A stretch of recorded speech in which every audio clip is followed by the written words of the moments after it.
Sejak pertama diluncurkan, gebrakan Susi telah berhasil merubah Gucialit yang dahulunya dikenal sebagai daerah dengan tingkat kematian ibu dan bayi tertinggi di Lumajang, menjadi top 25 inovasi pelayanan publik pada tahun 2015.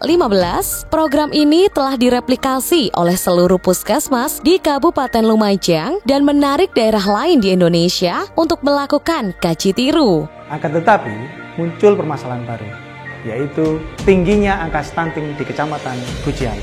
Rata-rata kasus stunting di Lumajang adalah 19%, sementara kasus stunting di Gucialit 28%, sehingga Gucialit menduduki peringkat pertama kasus stunting terbesar. Jika tidak segera dikendalikan, maka problem ini dalam jangka pendek maupun jangka panjang akan mengancam kehidupan anak-anak yang merupakan generasi masa depan Gucialit.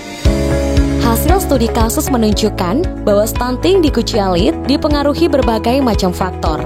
Di antaranya, rendahnya pendidikan, pernikahan dini, pemberian makanan kurang tepat, ASI eksklusif, masalah kesehatan, faktor genetik, dan rendahnya PHBS serta sanitasi. Tentu, untuk menyelesaikannya perlu kerjasama lintas sektor dan program untuk bersama-sama merumuskan dan bergerak mengatasi stunting.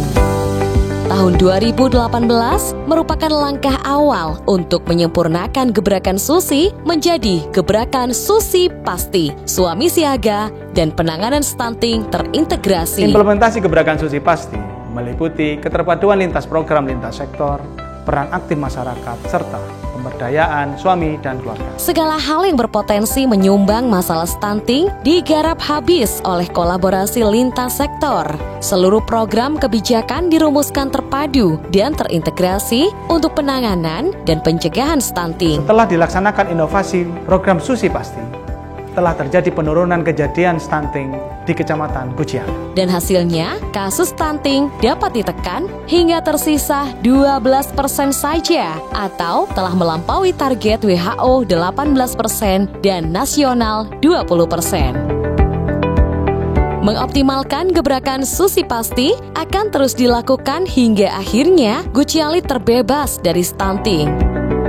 Tidak berhenti sampai di situ, regulasi dan kebijakan memerangi stunting terus diupayakan hingga tingkat kabupaten yang kemudian diperkuat dengan Perbub tentang stunting sebagai rujukan dalam merencanakan dan melaksanakan kegiatan yang mendukung upaya pencegahan dan penurunan stunting di Lumajang. Dengan gebrakan Susi Pasti, menurunkan kematian ibu dan bayi dan kasus balita stunting, lahirkan generasi berkualitas.